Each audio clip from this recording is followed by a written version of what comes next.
Joining me now is Michigan Congresswoman Lisa McClain. She's the chairwoman of the House Republican Conference. Ms. Chairwoman, good to see you. Thank you so much for being here. Do you have an update in terms of where we are in this shutdown? It's wash, rinse, and repeat again. Unfortunately, the Democrats are still pretty dug in. I think you saw Senator Thune, Leader Thune, on the floor yesterday. He was rather irritated and upset.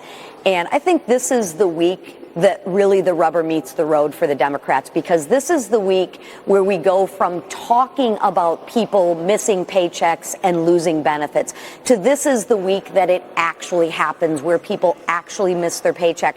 I mean, 42 million Americans will not be able to get their SNAP benefits and put food on their table because of this Democratic shutdown. And I think this is when you're really going to see things start to loosen up and a lot more senators come to their senses and think, all right, enough is enough, right?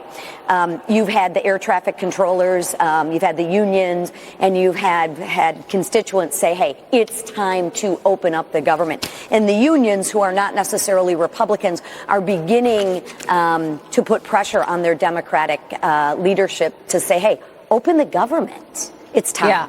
I agree with you that this is the week, and I've been calling it the choke point, because you've got TSA agents and air traffic control calling in sick.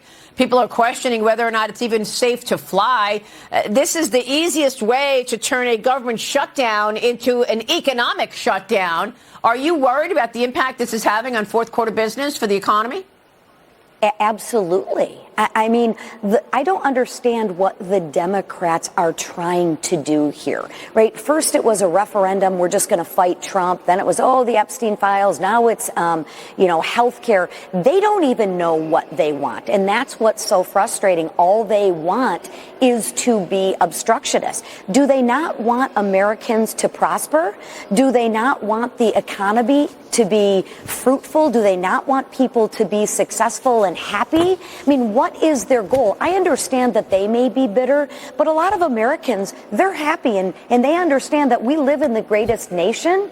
Come on, you guys, this doesn't make sense. You voted for it 13 times before. Schumer voted for a clean CR 29 times.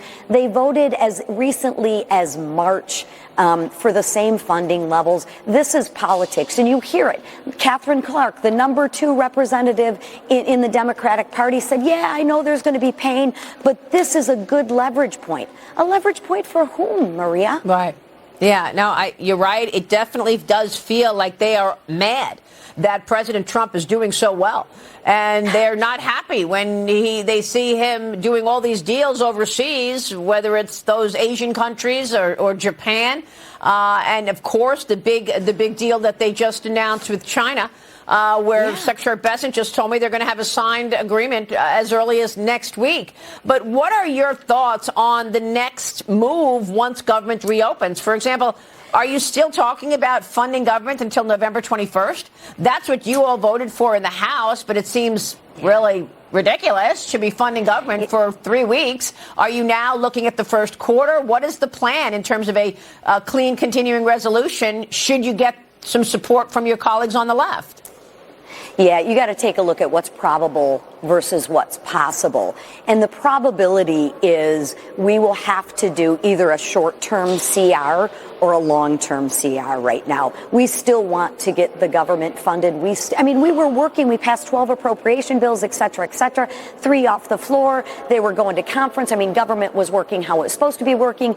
If you were asking me my opinion with the tea leaves that I see, I think, if I'm a betting woman, that we'll see a continuing resolution go probably January, maybe 1st of February, but then we have got to get back to appropriations and do the work that we came here to do the work. And that is fund the government and do it the correct way, not with all of these CRs, but get back to appropriating like government should work. Well, Anna Paulina Luna said she's hearing that you're not going back until around Thanksgiving. Could that be possible? Anything's possible. My hope is that things break and that we bring everyone back so we can vote and get back this week, to, It probably won't be this week. I mean, it's Thursday, so I'm looking at possibly next week. We're on a 48-hour notice, but it all depends on when the Democrats decide to open the government. Yeah.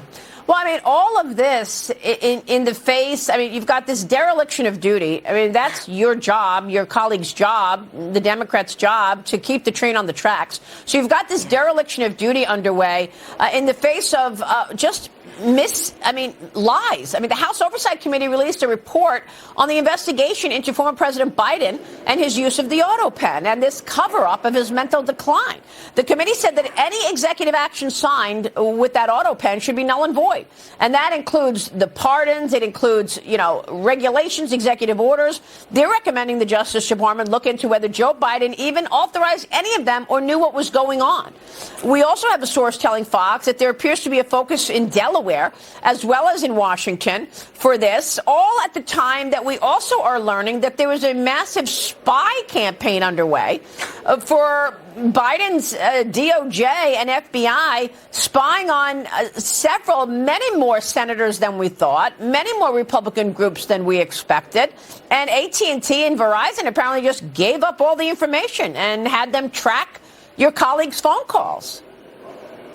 Yeah, it's pathetic, number one. But let's take the issue separately. It's more sad with what happened with Joe Biden and the people around him. I mean, just listen to what we're talking about. Yeah. We had a president with diminished mental capacity, and you had people around him taking advantage of that situation. That's pathetic. That's disgusting. That's unlawful. But most of all, I think that's sad. And yes, my hat off to Jamie Comer and the Oversight Committee, because those individuals need to be investigated.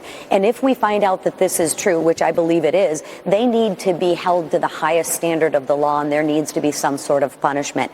As it pertains to the other issue that you were talking about, subpoenaing phone records from members of Congress and the Senate and not even letting them know that this is happening.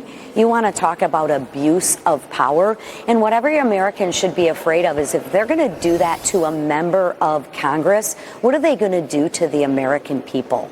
This is a real problem. And again, it needs to be investigated and they need to be held accountable. And there needs to be swift and severe punishment for their actions if this is found out to be true, which I believe it will be. All right. We will be watching all of that. Congresswoman, it's good to see you this morning. Thanks very much. I've lost audio completely. Lisa McClain, thank you very much.